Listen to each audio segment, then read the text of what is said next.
Doa selesai. Alhamdulillahirobbilalamin. Baiklah, apakah ada yang tidak masuk untuk hari ini? Tidak ada. Tadi ada beberapa yang izin terlambat mengikuti pelajaran saya karena masih ada kegiatan OSIS ya. Nah, anak-anak, LKPD-nya sudah diterima semuanya? Sudah. Baik, kalau LKPD-nya sudah diterima, sudah dibaca atau belum di rumah? Sudah. Sudah dibaca? Sudah. Sudah membaca. Baiklah, kita akan memulai pembelajaran pada hari ini.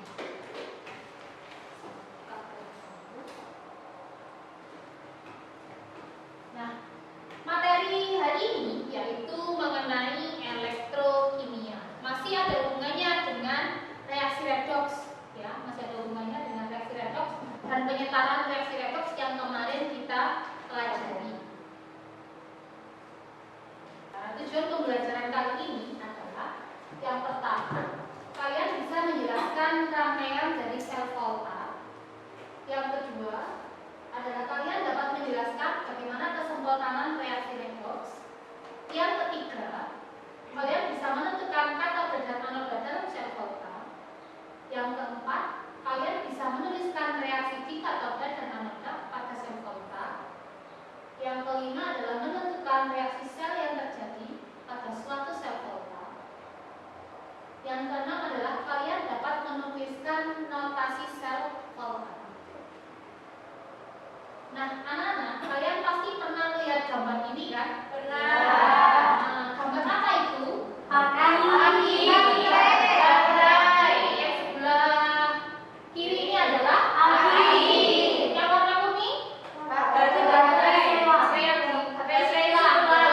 Baterai sulam. Yang bawah? Baterai jam, ya, di jam tangan ya. Kemudian yang ini? Baterai HP. Baterai HP. Meskipun sekarang baterainya sudah baterai tanam, tidak bisa dibuka lagi. Tapi untuk yang HP jadul masih menggunakan baterai yang seperti ini, ya. Baterai ion baterai. Lithium ion. Nah, anak-anak, bagaimana sih prinsip kerja alat tersebut? Ini yang akan kita pelajari pada materi sekarang. Bagaimana sih caranya baterai itu bisa menghasilkan listrik sehingga dia bisa membuat laptop nyala, bisa membuat HP nyala, bisa bikin bantu kalian update status, bisa bikin kalian bantu tiktokan. Ya, Amel ya. Amel senyum-senyum. Baik.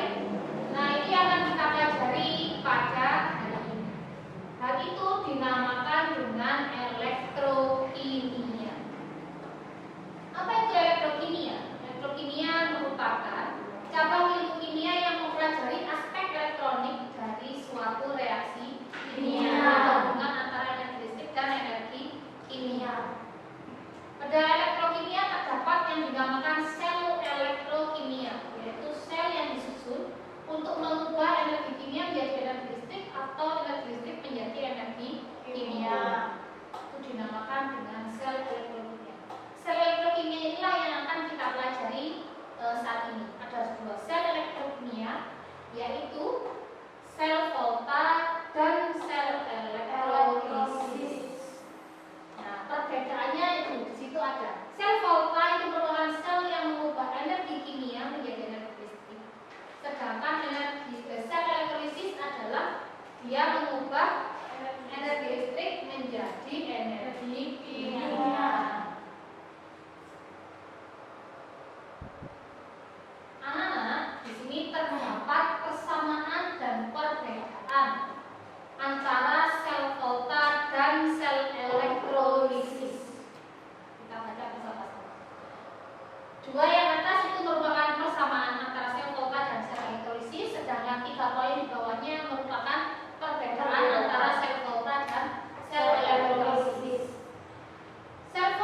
volta itu dihasilkan energi listrik. Sedangkan pada sel elektrolisis kudu dibantu listrik dulu baru ada reaksi redoksnya. Nah, begitu anak-anak.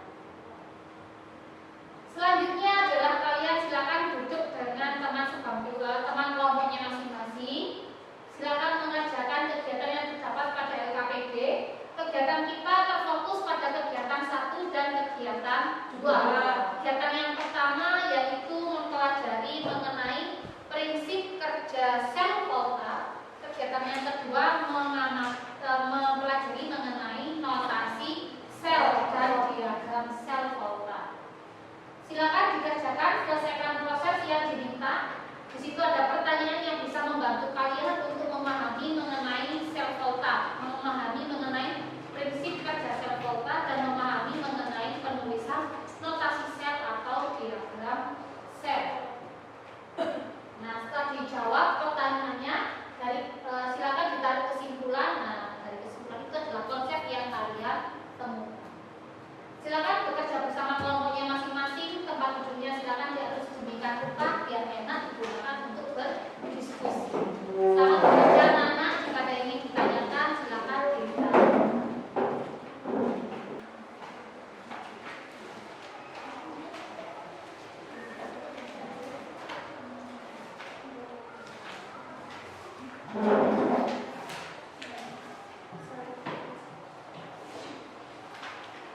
Sudah sampai nomor 7. Baru.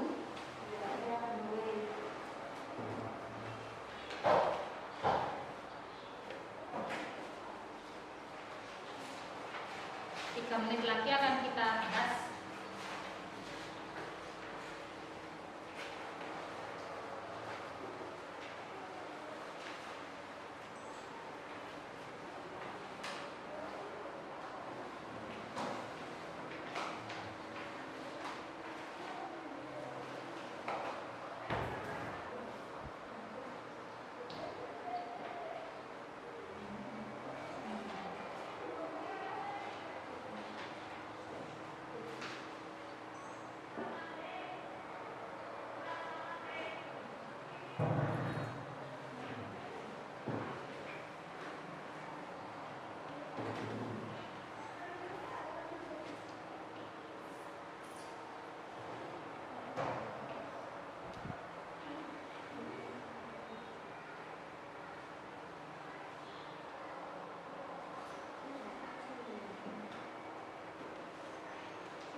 Baik, kita mulai untuk membahas ya. Kita lihat pertanyaan untuk eksplorasi yang pertama, pertanyaan yang pertama.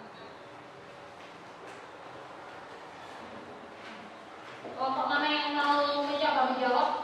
Silakan untuk mempresentasikan hasilnya. Silakan ditulis di depan salah satu kelompok.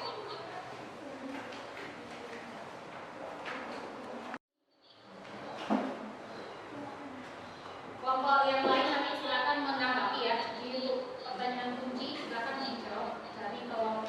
Ditulis di sebelah sana aja kan enggak tulis apa.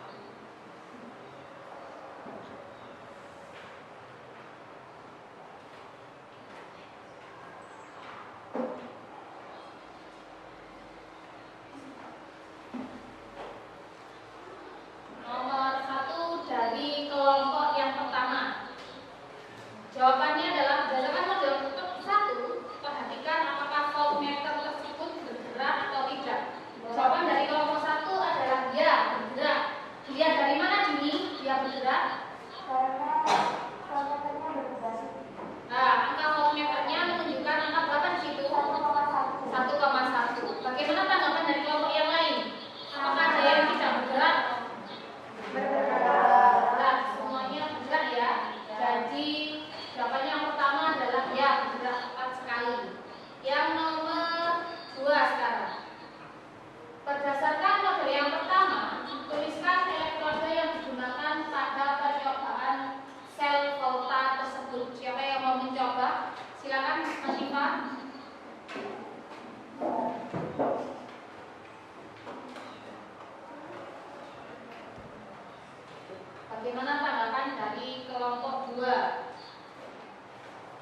gambar tersebut.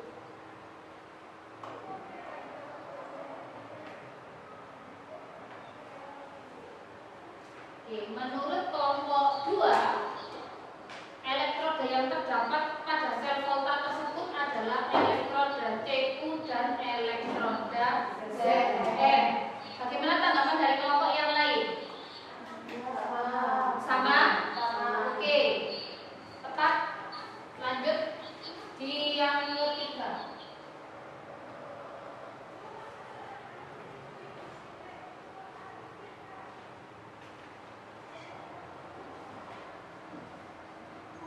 Berdasarkan pertanyaan nomor 2, bagaimana keadaan batang elektroda itu sebelum dan sesudah reaksi?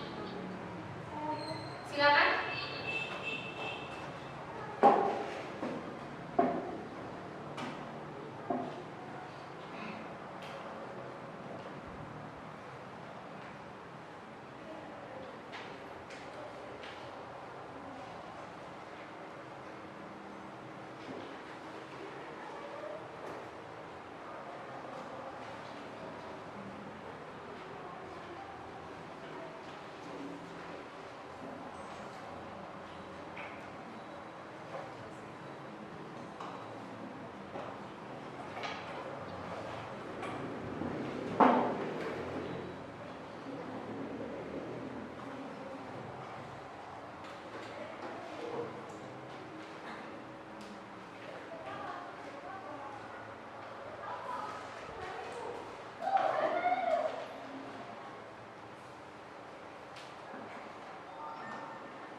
Menurut kelompok 3, ya, pada keadaan batang elektroda sebelum terjadi reaksi adalah utuh. Batang elektrodanya nampak utuh. Kemudian pada saat setelah bereaksi, setelah diamati, elektroda Zn mengalami penipisan atau menipis, sedangkan elektroda Cu tampak membara. Oke, ada yang mengamati berbeda mungkin?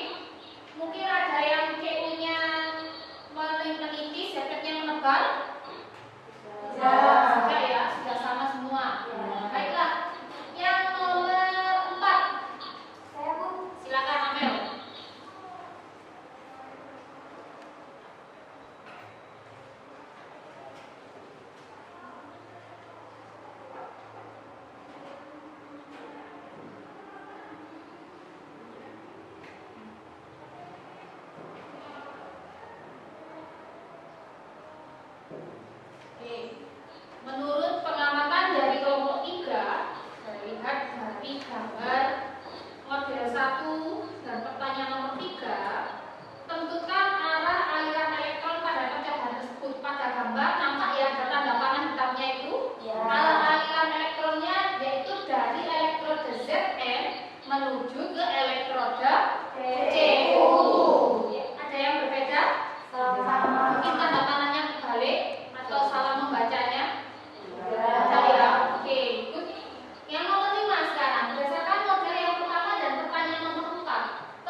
Kelompok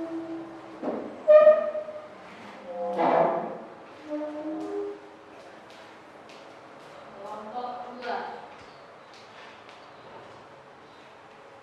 Di katode terjadi reaksi apa tadi? Reduksi atau oksidasi? Reduksi.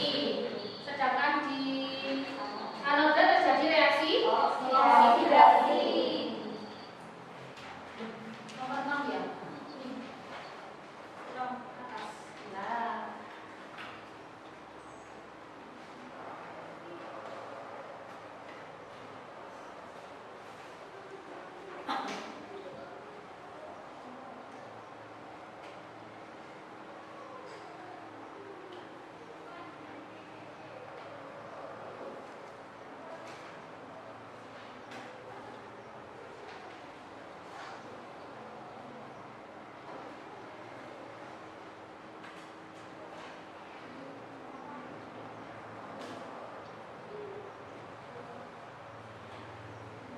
Ya, pada reaksi katode terjadi reaksi reduksi.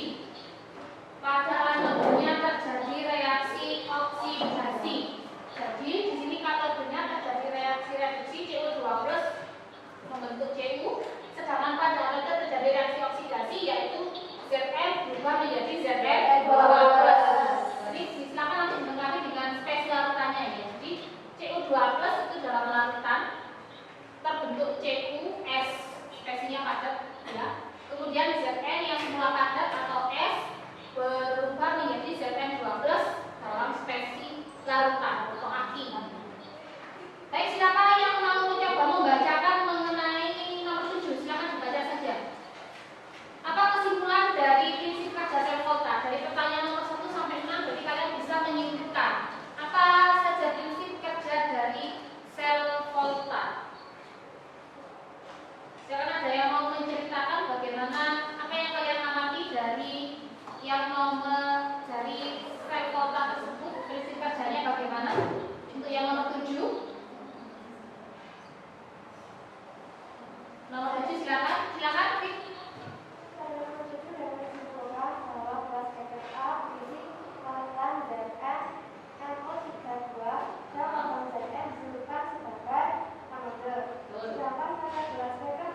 Sudah untuk yang pertanyaan eksplorasi 2? Sudah. Oke, baik. Mari kita mulai, langsung dijawab saja atau ditulis depan untuk menghemat waktunya. Ya.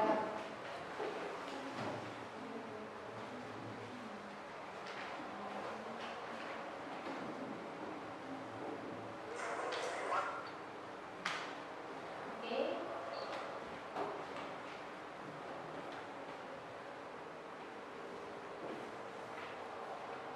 Jadi di situ ada berdasarkan model yang pertama, tuliskan panutan apa yang digunakan pada kedua beker gelas tersebut dan tuliskan reaksi-reaksinya. Di situ ada beker gelas A sebelah kiri dan beker gelas B di sebelah kanan. Siapa yang mau mencoba menjawab untuk pertanyaan yang nomor 1? Silakan Mas Syifa. Yang beker A itu menggunakan zat nitrat, kalau B itu menggunakan tembaga nitrat. Tembaga dan nitrat, betul. Bagaimana reaksi ionisasinya? Betul saja reaksi ionisasinya enggak apa? Di sebelah Mas Syifa. Di sebelah kanan, terusnya sebelah kanan.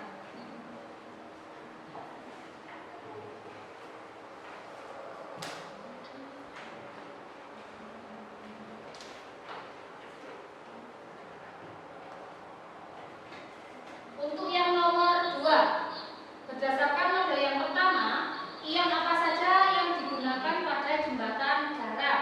Saya. Ya, siapa ini? Mas Dia dulu. Pada jembatan garam terdapat ion Na+ dan ion NO3. Ya, betul sekali. Di situ terlihat ya, Ya. jembatan garamnya. Ya. Ini di jembatan garamnya ini ada ion NO3- dan ion Na+. Betul sekali. Yang nomor 3, berdasarkan model yang pertama, tentukan ion apa yang paling banyak dan paling sedikit terdapat pada beker gelas A. Nah, di sini ada pengamatannya nih, ini beker gelas A sebelah kiri ya. Nah, yang paling banyak di sini ion apa? Siapa yang mau mencoba menjawab? Saya. Silakan kita.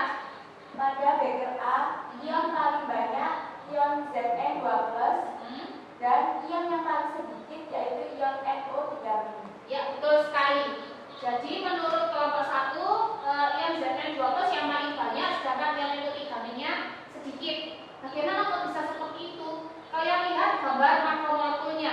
Di sini yang bulat-bulat itu adalah menggambarkan ion Zn2+, sedangkan yang warna biru dan merah itu adalah ion nitratnya. Maka yang paling banyak yang warna abu-abu atau yang warna merah biru? Yang warna abu-abu, betul sekali. Jadi ion Zn-nya yang paling banyak, sedangkan ion nitratnya yang sedikit. Terima kasih Mas Syifa. Jadi untuk yang selanjutnya di nomor 4, berdasarkan pertanyaan yang nomor 3, untuk menempelkan larutan pada gelas A, ion apa yang digunakan pada jembatan garam? Silakan. Untuk menetralkan kelebihan ion Zn12 menggunakan ion NO3- Ya. pada jembatan garam. Ya, betul sekali. Jadi ion NO3- pada jembatan garam ini digunakan untuk menetralkan kelebihan ion Zn yang banyak itu tadi. Kan yang banyak adalah ion Zn2+ atau ion positifnya. Nah, dinetralkan dengan adanya ion NO3- dari jembatan garam. Selanjutnya, nomor 5. Ion apa yang paling banyak dan paling sedikit pada beker gelas B?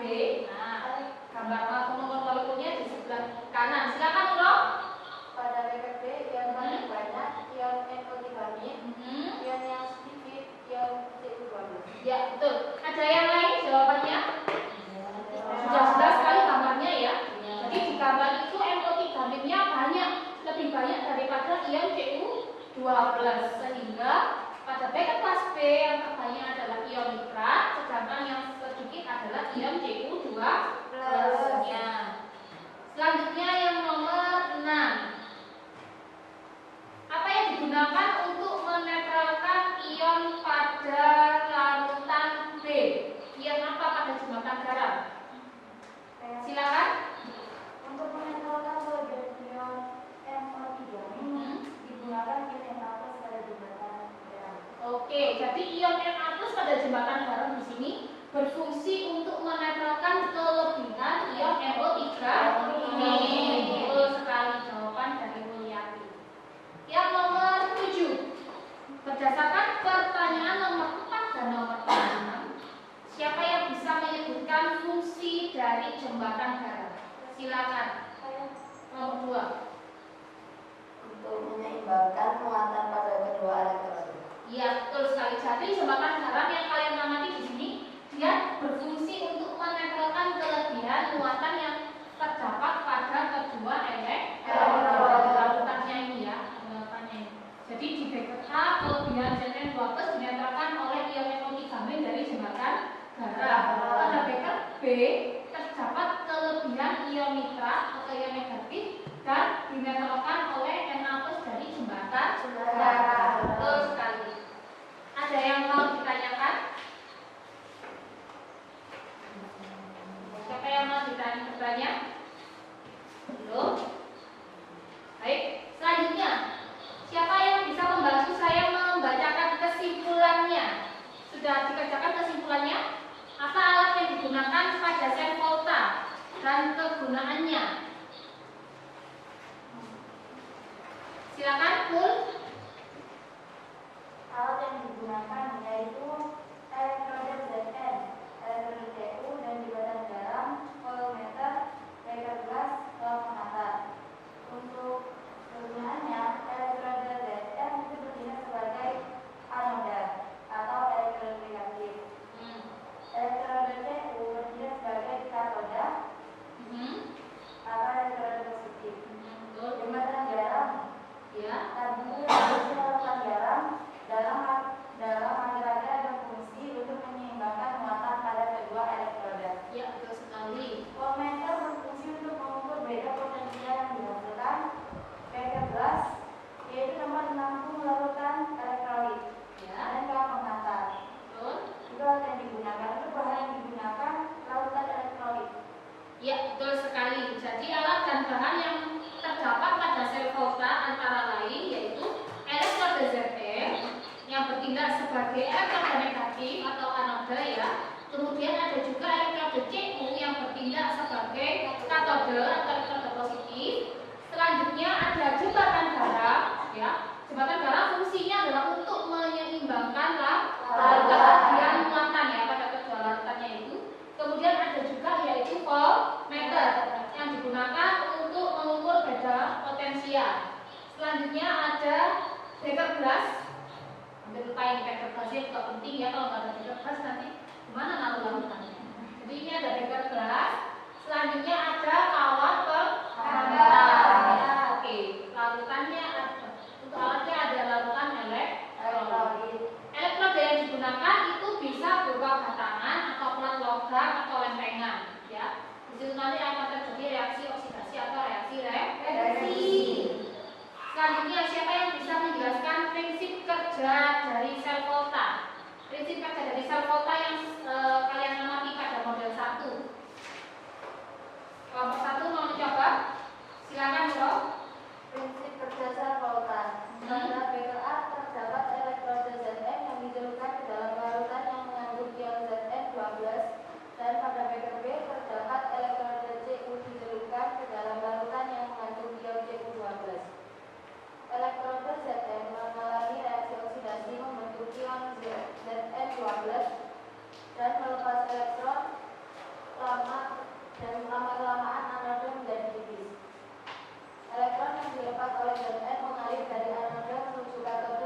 ini dinetralkan oleh jembatan garam. Voltmeter akan menunjukkan beda potensial sel atau adanya aliran elektron dari logam Zn ke logam Zi. Ya, betul sekali pendapat dari kelompok 1 yang diwakili oleh Nuh ya. Jadi pada beker A itu ada elektroda Ze, kemudian pada beker B terdapat elektroda Cu. Masing-masing dilarutkan ke dalam larutan elektrolit. Selanjutnya terjadi reaksi redoks ya pada elektroda itu. Pada beker A terjadi reaksi oksidasi. Jadi Zn-nya membentuk Zn2+, ya. Karena saat dia membentuk Zn2+, dia melepaskan elektron. Elektron yang dilepas jalan-jalan nih menuju ke elektroda Cu. Nah, karena akhirnya kan elektronnya jalan-jalan. Di sini terjadi penebalan elektron. Nah, yang sebelah sini yang Zn elektronnya hilang, maka dia menipis. Nah, itu. Pada larutan ini akhirnya terjadi kelebihan ion Zn. Dari elektroda Zn ini tadi ketambahan ke Zn2+. Jadi larutan elektronnya juga ada Zn2+-nya, elektrodanya juga ada Zn2+. Zn2+-nya kan jadi banyak nih. Nah, kelebihan muatan positif, maka dia dinetralkan oleh NO3- pada jembatan garam. Nah, sedangkan pada beker B, elektronnya jalan-jalan ke sini, dia membentuk ion Cu2+, ya kan? Elektronnya jalan-jalan ke elektroda sini sehingga terjadi penebalan elektroda Cu. Nah, NO3-nya ini di sini tambah banyak, dinetralkan oleh adanya ion Na+ dari jembatan garam. Nah, itu prinsip kerja dari sel volta. Elektroda yang jalan-jalan ini lewat voltmeter, diukur sama voltmeternya. Oh, dia ada elektron jalan-jalan berapa sih besarnya? Menunjukkan sebesar 1,1 volt. Nah, seperti itu. Selanjutnya yang ketiga, siapa yang bisa menjelaskan fungsi dari jembatan garam? Silakan Nasyifa. Jawabannya sama yang kayak sebelumnya, yaitu fungsi dari jembatan garam adalah untuk menetralkan atau menyeimbangkan larutan. Menyeimbangkan muatan pada larutan tersebut. Betul sekali. Jadi fungsi jembatan garam adalah untuk menetralkan atau menetralkan muatan, kelebihan muatan di kedua beker gelasnya. Dari kegiatan yang pertama membahas mengenai reaksi sel volta atau prinsip kerja sel volta. Apakah ada yang mau ditanyakan? Saya Bu, Silakan kita. apa yang terjadi jika kelebihan muatan pada kedua beker tidak dinetralkan oleh jembatan garam? Nah, misalkan nggak ada jembatan garam nih gimana? Bisa nggak kalau misalkan nggak ada jembatan garam? Maka kalau nggak ada jembatan garam, di beker A akan terkumpul ion positif stok, ya karena Zn-nya banyak di sini. Kemudian yang di sebelah sini banyak ion negatif stok. Nah, ini akan menghambat terjadinya aliran elektronnya. Nah, kalau aliran elektronnya terhambat, maka reaksinya tidak bisa berlanjut. Nah, seperti itu. Silakan, ada yang mau ditanyakan lagi? Silakan.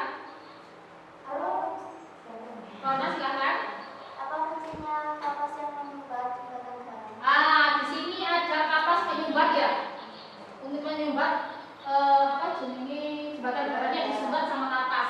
Gunanya adalah agar tidak terjadi aliran mekanis. Jadi alirannya tidak lewat jembatan garam. Selanjutnya nomor 3, pertanyaannya ada lagi? Silakan. Dapatkah aliran elektron tersebut berhenti? Bisa, aliran elektron ini bisa berhenti. Kapan? Nah, aliran ini berhenti saat semua logam Zn-nya habis bereaksi, ya. Atau saat semua ion Cu2+-nya terlarut semua, itu akan terhenti aliran elektronnya. Kalau bahasa kita sehari-hari itu baterainya sudah habis. Nah, itu namanya dia saat berhenti aliran elektron. Baterai itu kan salah satu contoh dari sel volta. Nah, seperti itu. Ada lagi yang ditanyakan?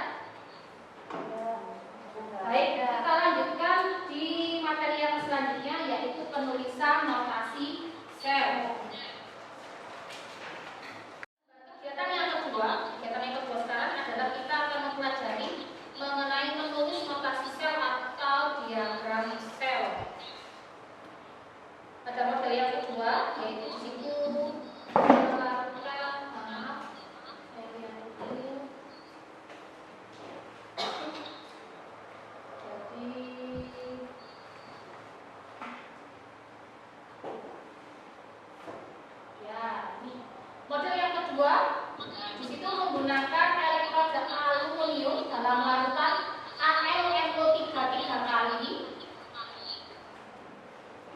dan elektroda Cu yang dicelupkan dalam tembaga 2 nitrat.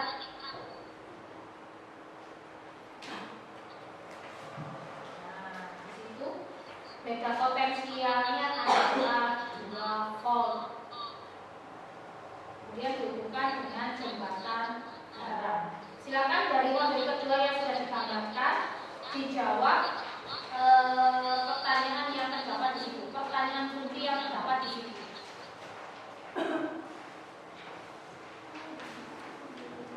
Langsung kita sambil bahas ya, pelan-pelan. Berdasarkan model yang kedua, siapa yang bertindak sebagai kutub positif dan kutub negatifnya?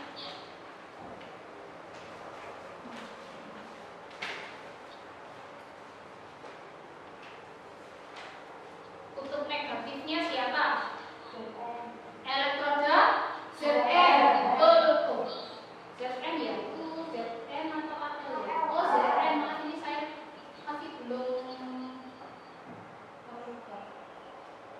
Jadi itu ZAL ya. Jadi kutub positifnya adalah aluminium.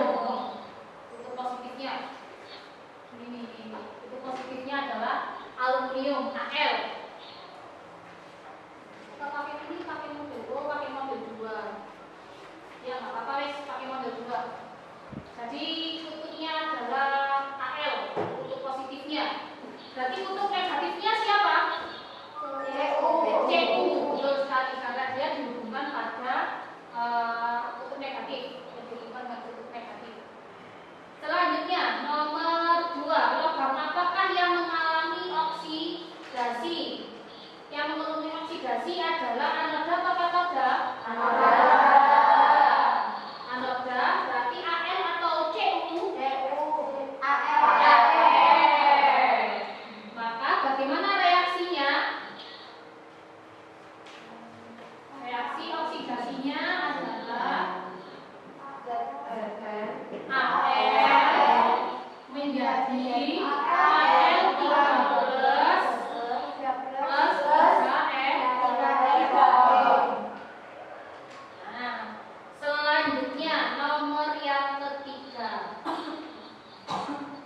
Perhatikan fase zat pada reaksi oksidasi tersebut. Oh ya, ini perlu saya tulis fase zatnya. Jadi Al-nya adalah S. Di sini adalah Aq.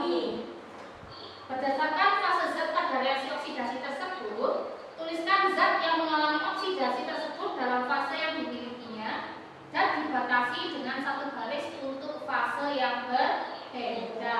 Maka kalau saya tulis dipisah dalam fase adalah Am, S, garis,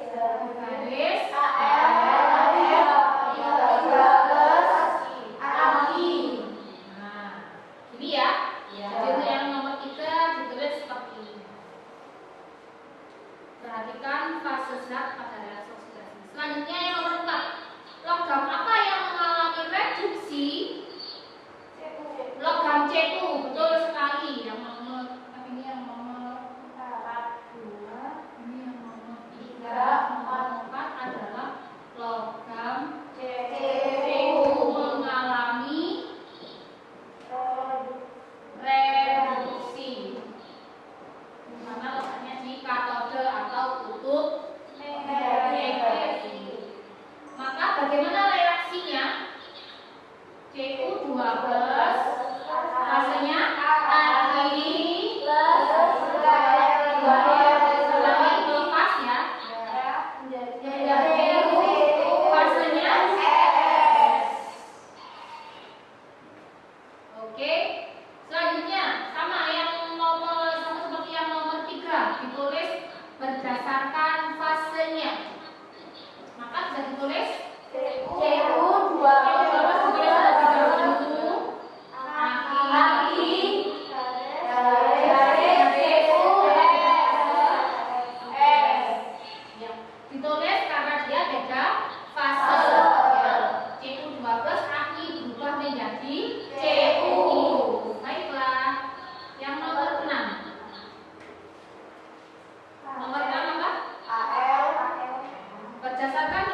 Jadi reaksi oksidasi ditulis terlebih dahulu, baru di reaksi reduksi atau anode. Reaksi yang terjadi di anode ditulis terlebih dahulu, baru reaksi yang terjadi di katode. Dipisah dengan dua garis vertikal yang menunjukkan adanya jembatan darah. Sedangkan satu garis vertikal yang ada di antara fase ini digunakan untuk memisahkan fasenya. Jadi ada fase S, ada fase akhir. Bagaimana Bu jika fasenya sama, maka dia hanya perlu ditulis tanda koma. Silakan ditulis yang masih kurang.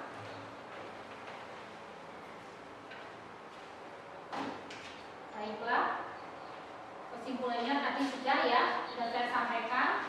Jadi reaksi oksidasi untuk notasi sel, bagaimana tadi penulisannya, yang oksidasi ditulis terlebih dahulu, baru ya reduksi dipisah dengan dua garis vertikal yang menunjukkan jembatan darah.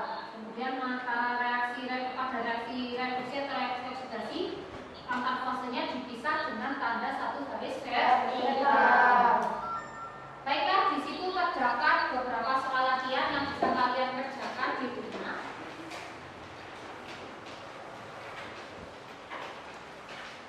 Ya, ada dua soal. Jadi di situ ada reaksi selnya. Jadi ini misalkan saya tulis reaksi notasi selnya itu sama gitu. Jadi sama seperti yang di sini. Jadi kalian silakan dibuat latihan di rumah bagaimana mengerjakannya itu.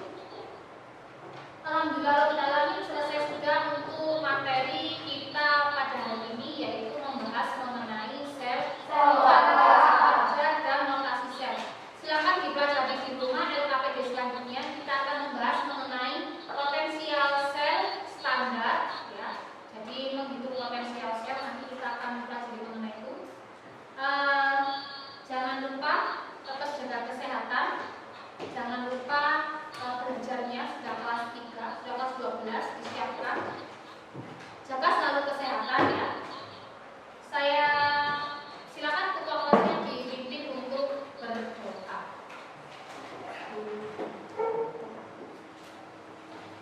Mari kita berdoa sebelum pelajaran olahraga. Doa mulai.